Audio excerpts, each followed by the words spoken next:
सभ्यता से भरपूर शास्त्री परिवार की इकलौती बेटी मोहिनी को बचपन में ही पढ़ाई के लिए विदेश भेज देते हैं, जहां से वो सालों बाद ग्रेजुएशन पूरी करके इंडिया वापस आती है, जो अब संस्कार, सभ्यता, संस्कृति जैसी चीजों से कोसों दूर होती है।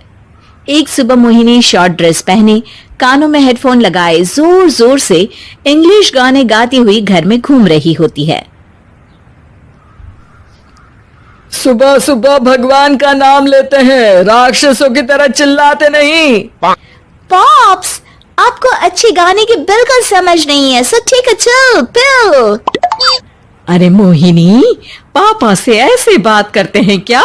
सारी तमीज भूल गई हो। ओह मॉम प्लीज, इतनी बड़ी भी कोई बात नहीं हुई, सो डोंट ओवररिएक्ट। ऐसे ही दिन बीतते हैं जिसमें मोहिनी के तौर तरीके, रहने और बात करने का ढंग उसके मम्मी पापा को परेशान करने लगता है। भला कोई मानेगा कि ये मेरी बेटी है? रीति रिवाज और संस्कारों से तो इसका दूर दूर तक कोई नाता नहीं, और अब तो लगता भी नहीं कि कभी होगा। अरे ऐसे कैसे नहीं होगा? लड़कियां सारे नखरे अपने माँ बाप को ही दिखाती है। ससुराल जाकर उन्हें सब कुछ करना भी पड़ता है और मानना भी। पत्नी की बात शास्त्री जी समझ जाते हैं और कुछ ही दिनों में अपने से भी ज्यादा धार्मिक परिवार में निखिल के साथ मोहिनी का रिश्ता पक्का कर देते हैं। रिश्ता तो पक्का कर दिया, पर यहाँ मोहिनी को कैसे मनाएंगे? शादी ब्याह के मामले में आटे में नमक जितना झूठ तो चलता है जी। इसी तरह एक के बाद एक तिकड़म लगाते हुए दोनों मिलकर मोहिनी को शादी के लिए तैयार कर लेते हैं और मोहिनी निखिल की शादी हो जाती है, जिसके अगले दिन से ही मोहिनी दोबारा अपने पूरे अवतार में शॉर्ट ड्रेस पहनकर घर में घूमने लगती है। बहू को ऐसे देख सास की आंखें फटी की फटी रह जाती हैं। अरे ये क्या बेशर्मी है, हमारे घर की लड़कियां जींस तक नहीं पहनती और तुम बहू होकर इतने छोटे कपड़े पहनकर पूरे घर में घूम रही हो। सीरियसली मॉम, प्लीज आप अपनी इस 80 के दशक वाली सोच में मुझे इंक्लूड मत करो। हाय तौबा, एक तो बेशर्मी दिखाती है, ऊपर से सास के साथ जुबान भी लड़ाती है। अरे जल्दी कपड़े बदल कर आ, घर की पहली आरती तुम्हें ही करनी है। इतनी देर में निखिल भी वहां आ जाता है। माँ पापा आने वाले हैं, पूजा का सारा सामान तैयार है ना? ये पूजा हमेशा मेरे बॉयफ्रेंड्स के पीछे पड़ी रहती थी और अब हस्बैंड के पीछे भी आ गई। मोहिनी की बातें सुन सास तो अपना सिर पकड़ लेती है, लेकिन निखिल किसी न किसी तरह उसे पूजा के लिए कन्विंस करके कपड़े चेंज करने के लिए भेज देता है, जिस पर पूजा खत्म होने के बाद वो एक बार फिर अपनी शॉर्ट ड्रेस में आ जाती है। बहू, ये क्या तरीका है? संस्कार नाम की कोई चीज है या नहीं? नहीं ससुर जी, संस्कार मेरा दूसरा बॉयफ्रेंड था, अब तो मेरा उससे कोई कांटेक्ट नहीं है।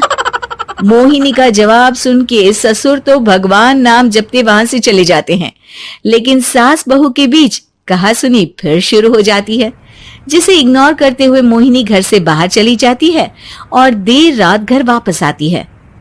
मोहिनी, मैं जानता हूँ कि तुम विदेश में रही हो और तुम्हें वहीं की आदत है, पर यहाँ चीजें कुछ अलग है। अगर तुम उस हिसाब से कुछ एडजस्ट कर लो तो सबके लिए सही हो जाएगा। I am not in a lecture mood. Good night. अगली सुबह मोहिनी देर से उठकर एक बार फिर उसी तरह सबके सामने आती है, जिस पर उसकी सास कुछ बोले उससे पहले ही मोहिनी की दोस्त मोनिका और रचिल वहां आ जाती हैं। Oh hi darling, how are you? OMG, we missed you so much. I missed you too darling. Ram Ram, इन्होंने तो तुमसे भी छोटे कपड़े पहने हैं। अरे तुम लोगों के अंदर कोई शर्म लिहाज बाकी भी है या सब बेच खाई? मोहिनी, तुम्हारी मेड कुछ ज्यादा नहीं बोलती?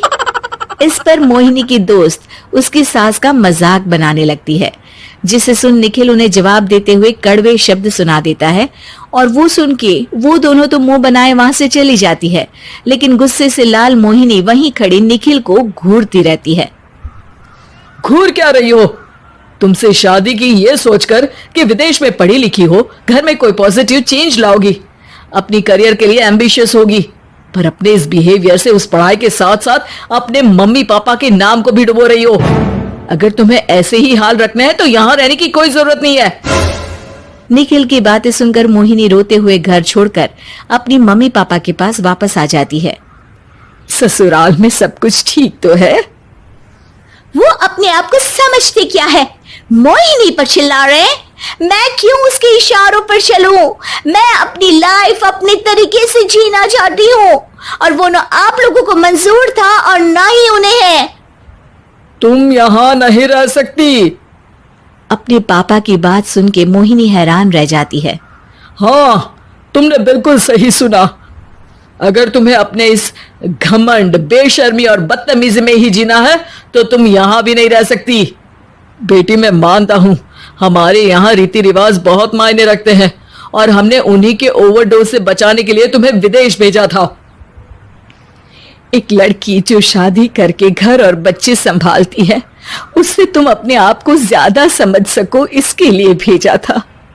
तुम उससे ज्यादा समझो और बनो, पर तुम तो किसी दूसरी ही ट्रेन में चढ़ गई बेटा। उसके मम्मी पापा बहुत देर तक मोहिनी को सारी बातें समझाते हैं, जिन्हें सुनकर मोहिनी को अपनी गलती का एहसास होता है। वो जॉब ज्वाइन कर लेती है और ससुराल वापस आकर उन्हें मॉडर्न बनाती है और खुद भी कुछ रिवाज सीखते हुए खुशी से रहने लगती है।